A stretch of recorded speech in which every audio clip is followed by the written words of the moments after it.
They would have you believe that Wimbledon banned Russian players to punish Putin. They would have you believe that ATP removed ranking points to punish Wimbledon. This is bullshit. Yes, this is indeed a bunch of bullshit, and in this video, we will debunk this ridiculous story and explain what is really happening. Here are the 6 things that you need to know about 2022 Wimbledon ranking points scandal.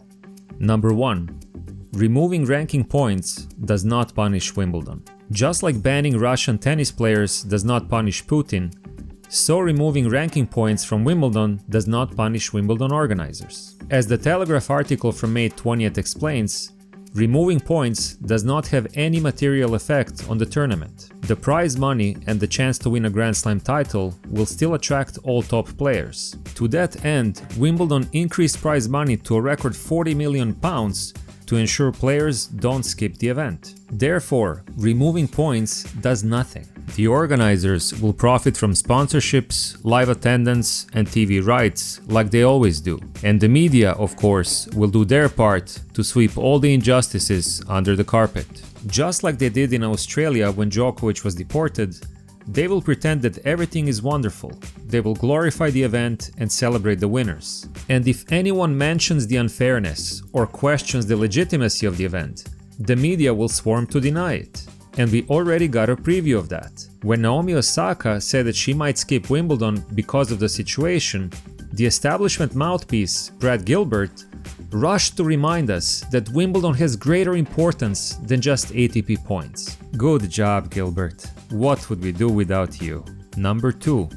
Removing ranking points hurts the players. While this unjust measure does nothing to punish Wimbledon, it inflicts serious harm to players. As tennismajors.com article explains, all the players who did well at Wimbledon last year will not get a chance to defend those points and will drop in ranking. Last year champion Djokovic will lose 2,000 points. The finalist Berrettini will lose 1,200 and drop out of top 10. And semi-finalist Shapovalov will lose 720 points and drop out of top 20. But the ones who are hurt the most are the players who will drop out of top 100.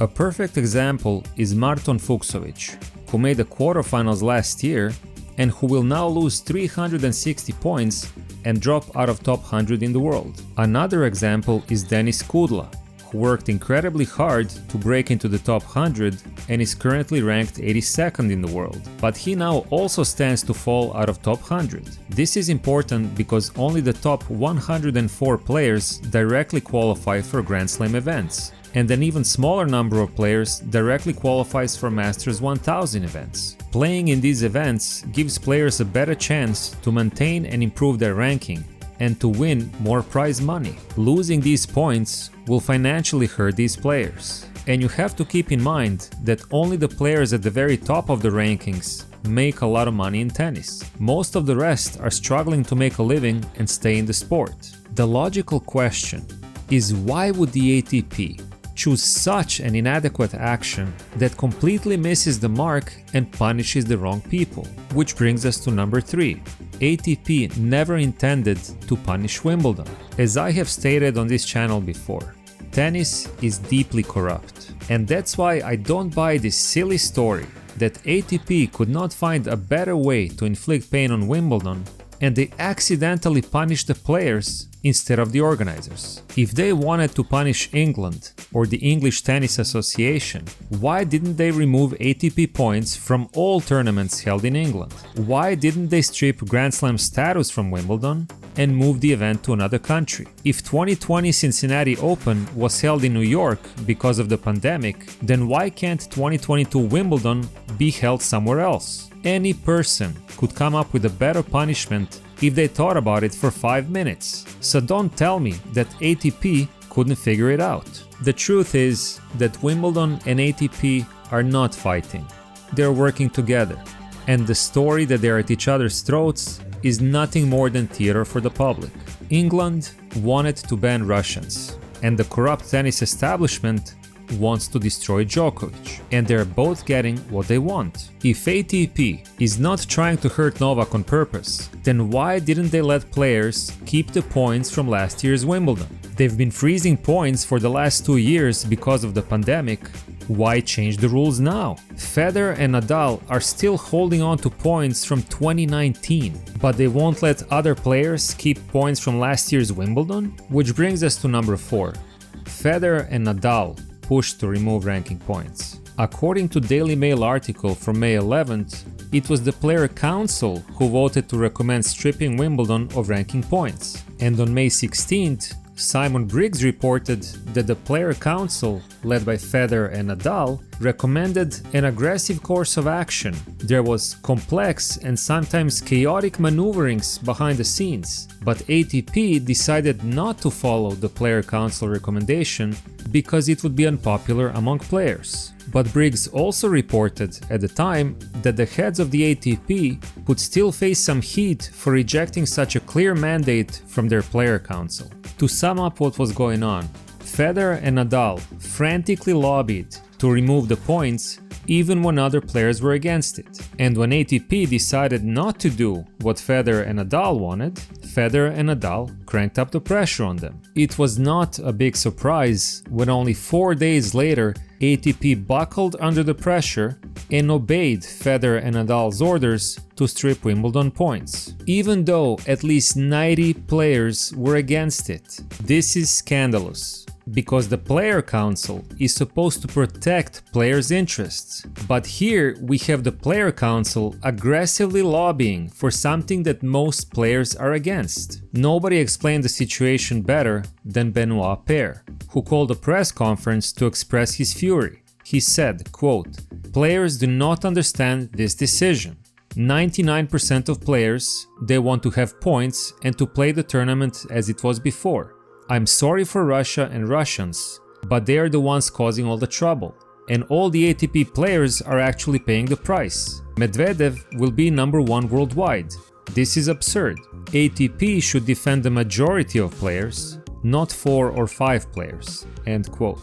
And more recently, Berrettini explained that this is the biggest decision ATP has made in the last 20 years, but nobody asked the players' opinion. As always, I'm sure that Federer and Nadal fanboys will defend their idols, and they will refuse to believe that Federer and Nadal would ever do something so malicious. But there is no logical explanation for removing ranking points, and nobody has been able to explain how this punishes Wimbledon. But if we consider how this affects the so-called GOAT race, Federer and Nadal's motivation becomes clear. Number 5.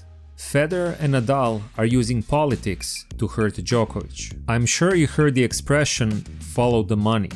In this case, let's follow the ranking points. After not playing for almost a full year, Federer dropped to number 96 in the world and will soon lose his ranking altogether. So Wimbledon points are irrelevant to him. And Nadal didn't play in last year's Wimbledon, so he has no points to defend. Therefore, removing ranking points doesn't hurt him either. But Djokovic has a lot to lose, which is why Federer and Nadal so aggressively pushed to remove the points. Djokovic won the 2021 Wimbledon and as champion received 2,000 ranking points. Now he will lose those points without even a chance to defend them. And this means that he will go down in ranking even if he defends his Wimbledon title. Why do Federer and Nadal want this?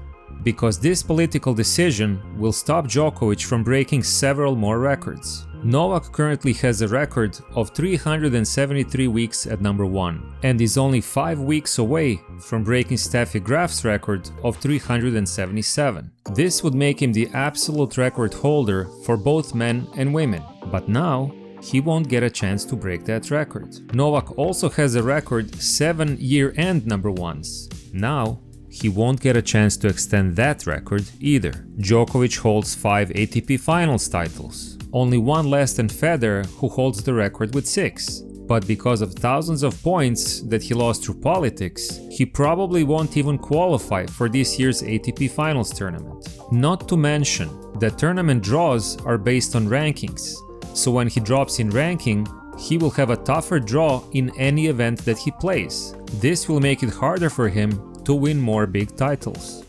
Before we get to the sixth and final point, we have to pause here for a moment and expand on the absolutely ridiculous number of points that they have stolen from Novak this year. Last season, Djokovic reached all 4 Grand Slam finals and won 3 of them. He won 7,200 points only from those 4 tournaments. This year, they didn't let him play in Australia, they stripped Wimbledon from points, and they won't let him play in the US Open. That's 5,200 points that he will lose this season without even having a chance to defend them. 5,200 points stripped through politics. To give you an idea how many points this is, consider this. Djokovic finished last season with 11,540 points. 5,200 is almost half of that. Only 4 players finished last season with more than 5,200 points. Nadal finished last season with 4,875 points. The most ATP points that Tsonga and Berdych ever had in their careers was 5,230 points. Cilic, Albert Costa, Thomas Johansson and Andre Gomez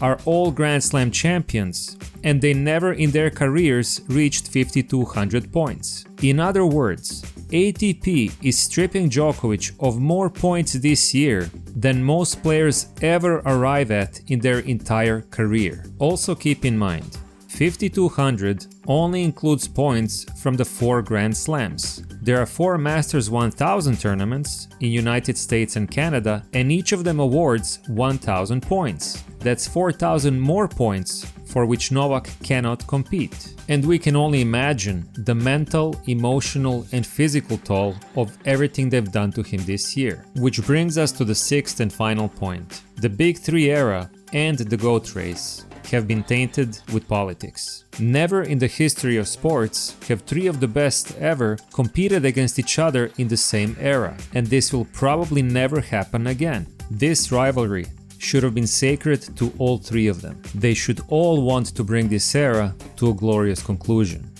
Nadal destroyed Novak in the 2020 Roland Garros final.